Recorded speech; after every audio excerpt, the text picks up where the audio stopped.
Hello and welcome back to Suspended Fanimation. I'm your host, Dennis Bithoulkas, and it's time for a brand new series, The Falcon and the Winter Soldier, Season 1, Episode 1, New World Order.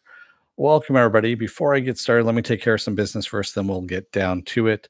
If you like what you see here, like, share, and subscribe. If you're still on the fence about subscribing, take a look at the video that pops up at the very end here. Basically, what YouTube does, it takes the algorithms of all the stuff you've been watching, tries to match it as best as possible to one of the videos in my vast video library and pops it up there just for you. And if you like it, hit that subscribe button. Also, if you want to know when I'll be on live again next, you hit the bell down below. It's a 50-50 chance of YouTube actually notifying you. Best thing to do is go to suspendedfanimation.com.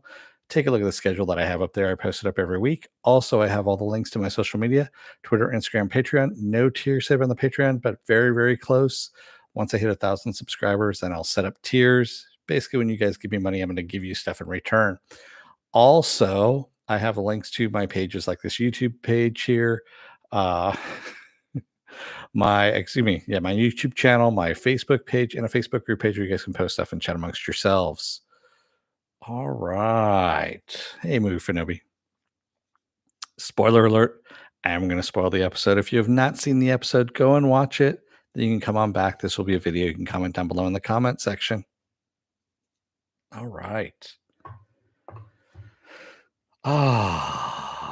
So yeah, this is a bit of a different change from WandaVision. We have I guess you could say, guys that really aren't super powered. Although Bucky, you can kind of, I don't know, it's kind of a gray area on that one on Bucky. But yeah, I kind of dug this too, man. I really liked it.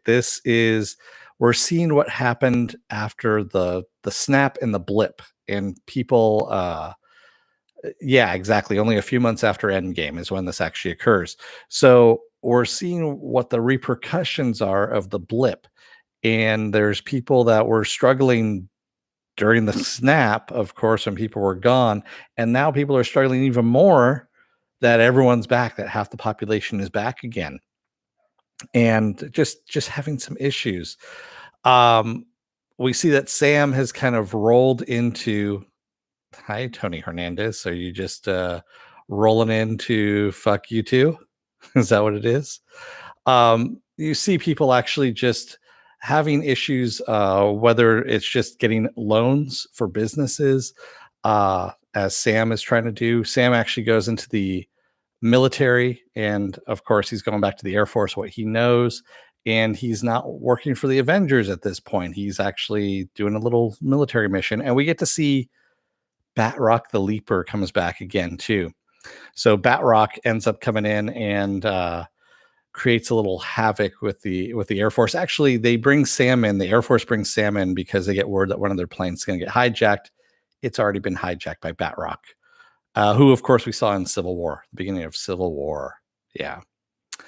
That's his name, man. It's Batroc the Leaper. It's I can't remember his full name, but Batroc is actually his given name. So, and there's no K at the end. It's just Batroc he's French. In the comics, he's a lot more comical, I guess you could say. And yes, we did get Rhodey as well. But in this, we actually get a little bit more. He's more of a villain at this point. And yeah, I was kind of digging him. I always like seeing Batroc the Leaper coming in anyway. The guy's actually a real martial artist. The guy who plays him, I can't remember his name offhand at the moment, but yeah, it's always good to bring back. It's a callback to Captain America, and of course, Sam has the shield now, but yeah, he doesn't want to take up the mantle, and even at one point, we see him talking. I guess at a press conference, something like that, where he's given up the shield to be put in the Smithsonian, and Rhodey is there, of course, War Machine, and Rhodey kind of prods him just a little bit, going, "Don't you kind of miss it? Don't you want to do it?" And he's like, "No, man, it's not me. It's somebody else's shield. It's not mine." And yeah, Rhodey tries to. He kind of leaves it alone. He doesn't really push things, which Thank you, Joker. Yeah, George St. Pierre is the name of Batroc, the guy who plays Batroc. Um, but he doesn't really push it. We also, in this episode, kind of get an idea of how the Avengers got paid. And as Sam puts it when he goes in for the loan for his family business, we get a little bit of his family life too. And through the goodwill of others, is what he says, and mainly government contracts. That's how they were getting paid. So it wasn't that Captain America just had that apartment, you know. Well, Captain America was probably getting a military budget, I guess you could say, from Shield, because he did work for Shield, so that's what he was getting paid for. But Sam, on the other hand, was doing military contracts and the goodwill of others. And of course, his family business does not get the loan that they want, even though because everything's struggling now at this point. We get an idea of there's a lot of PTSD going on in the world because of what happened with Thanos and the snap and the return. And there's a lot of people that are struggling, kind of like what's going on now. It's mirroring a little bit of what's going on now.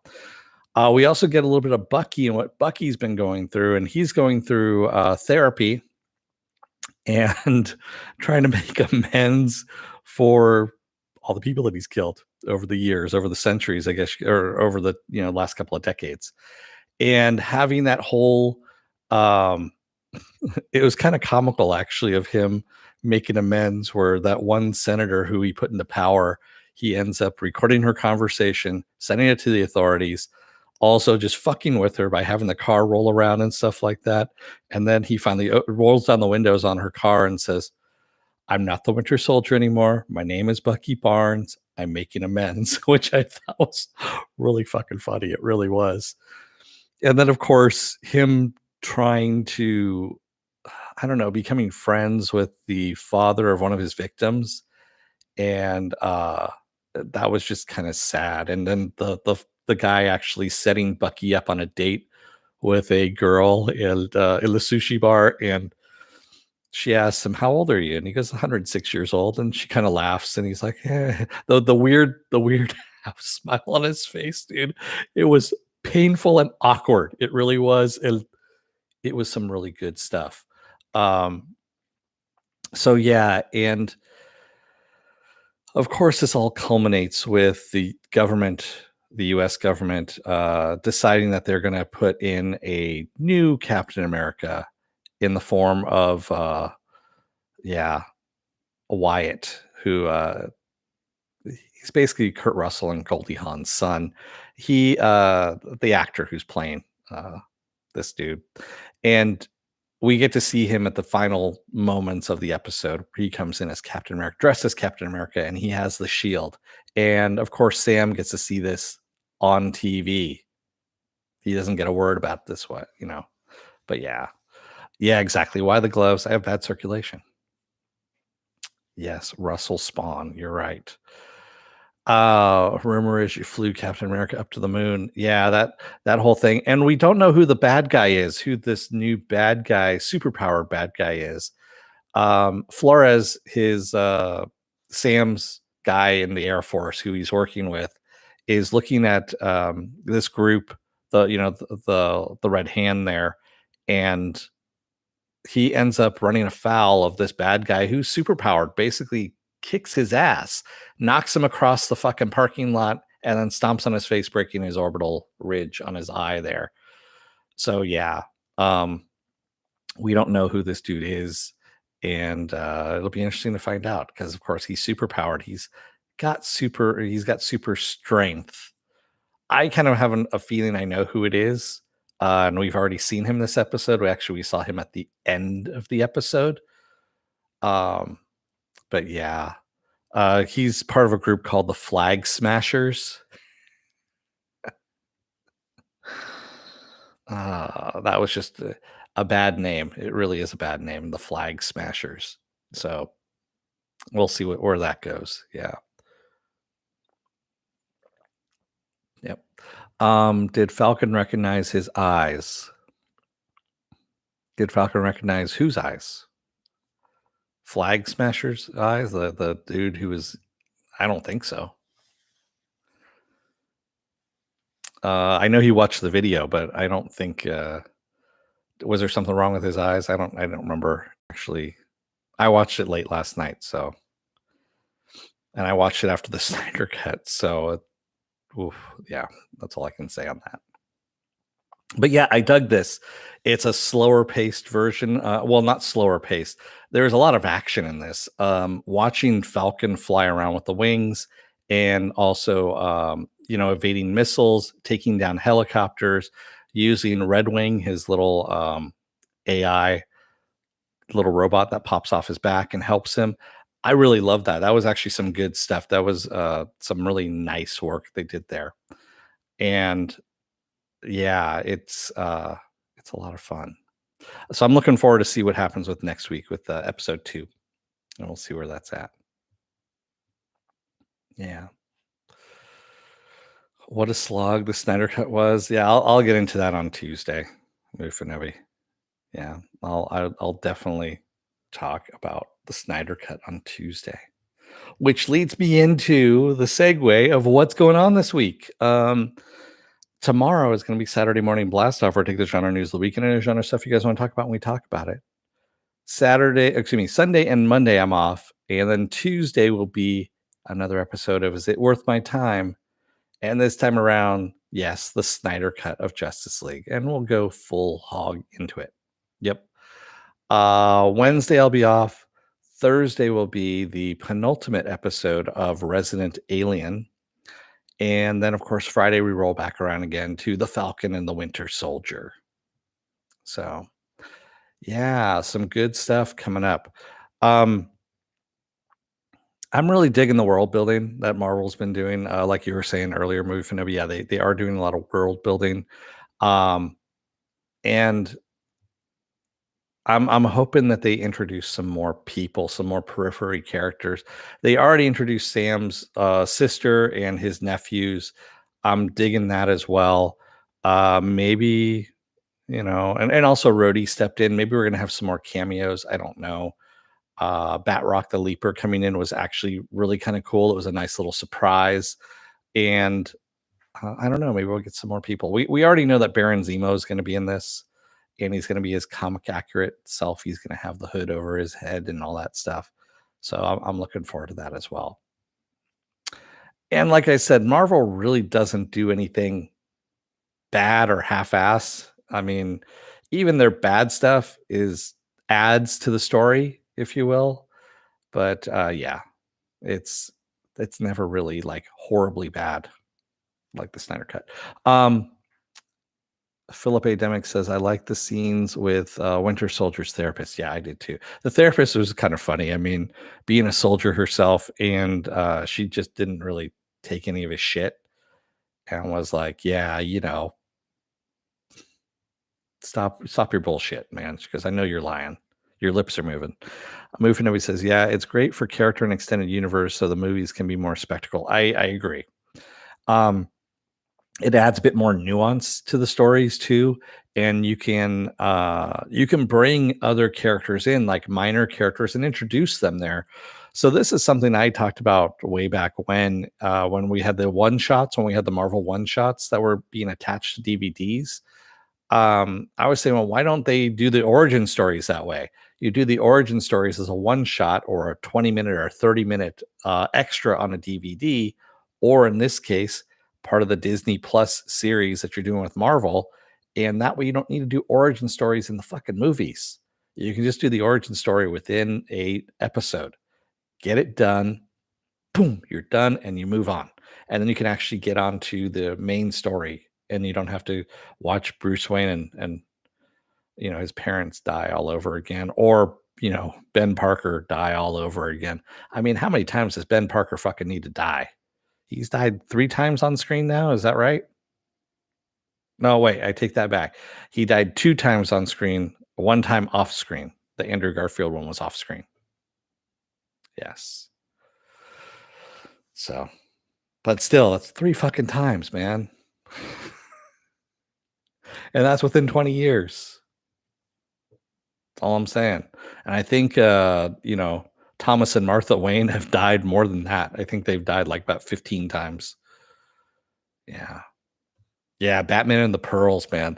I don't need to see any more fucking slow motion pearls in my life, flying off as she screams. Ah, we don't need to see that. We really don't. Yeah.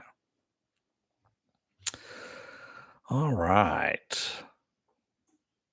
So that's pretty much all I got for you guys. It's been one hell of a week, so I'm beat. I've been beaten down, and uh I'm ready to call it quits for the weekend. That's where I'm at. Why'd you say that name? Why'd you say Martha? Nachos. Nachos. Why'd you say nachos? I like nachos too. Oh, fuck me, man. That's just too good. I mean, and the fact that he just does not get why. Oh, that's a bad line. I don't know. And him being Zack Snyder, he still thinks that's actually a beautifully written scene. Mothra, why do you say that name? I still love that meme, by the way, with Godzilla. He's killing King Kong, and King Kong says, "Just save Mothra," and Godzilla's like, "Mothra, why'd you say that name?" Oh, I could just keep going on and on, but yeah, it's getting silly now at that point. Some good stuff. Again, next week, can't wait for next week. I love to see what this series is going to bring us. The action's on point.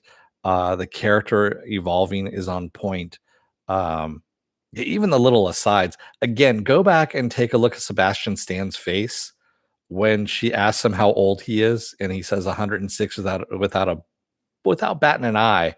And she looks over at him and kind of smiles like, ah, and then watch his smile. He goes, he does this weird thing with his face, but it's like perfect. It's the perfect kind of response, and it's great. Yes, there are only 6 episodes in this series, and they're an hour long each one, and that's it. And I think they're only going to do so there's no seasons to this. You're not going to have season 2 of the Falcon and the Winter Soldier. They are going to just rename like telenovelas, okay? So uh you have a telenovela. It might contain the same characters, but it'll have a different title. So they will go for a certain period of time, like 18 episodes, something like that. Then they're done. And then they start a new story, different title, maybe same characters. And that was something I had been talking about for a long time as well, that we needed to have happen with TV. Is you don't need to have a fucking season, Agents of Shield, that runs for 8 years and really goes nowhere just because you want to keep the same characters together. Put a story together, a beginning, middle, and end. Think it through like a movie, plan it out, do it, then end it. Then you can bring the same characters back and add other characters into the mix as well and do a new story. Same, so on and so forth. You don't need to do seasons because then there's just pressure to repeat what you did or top what you did in the previous season, and it becomes ridiculous. Yeah. Philip A. Demick says, "Is there anyone you want to see in Falcon and Winter Soldier?" Oh, that's a good one. I want to see a proper Baron von Strucker, or a von Strucker of any kind, to tell you the truth. I would even like to see if they could swing it. I would like to see a real Red Skull pop back in too. I mean, we know that he's out on some planet someplace and he's guarding the soul gem, but still, I would like to see the Red Skull come back, you know? Like the infamous telenovela, the Bithoulkas Pelagrosos? No. Pelagrosas? Pelagrosas is feminine, it's Pelagrosos. So, the masculine you want to add. I know you did it on purpose, but still, asshole. Yeah,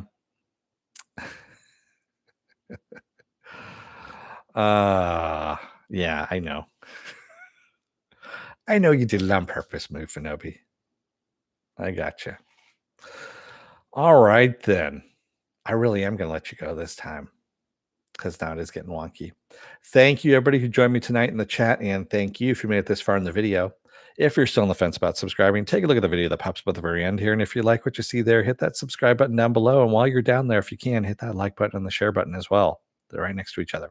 Also, if you want to know when I'm be on live again next, hit that bell down below. It's a 50-50 chance of YouTube actually notifying you. Best thing to do is go to suspendedfanimation.com. Take a look at the schedule I have up there and all the links to my social media and all the links to my channels and pages and bears and tigers. Oh my. All right. Philip A. Demick says, I want to ship Winter Soldier and Misty Knight. They could arm wrestle. That'd be kind of cool. But yeah, I'm hoping Fahey brings back some of the people from the Netflix Marvel series. They were actually really well cast. And except for Danny Rand, we don't need to bring him back. I would love to see, a Daughters of the Dragon series. I really would love to see a Daughters of the Dragon series. I would love to see a Marvel Knights series, quite honestly. But who knows? We'll see what happens.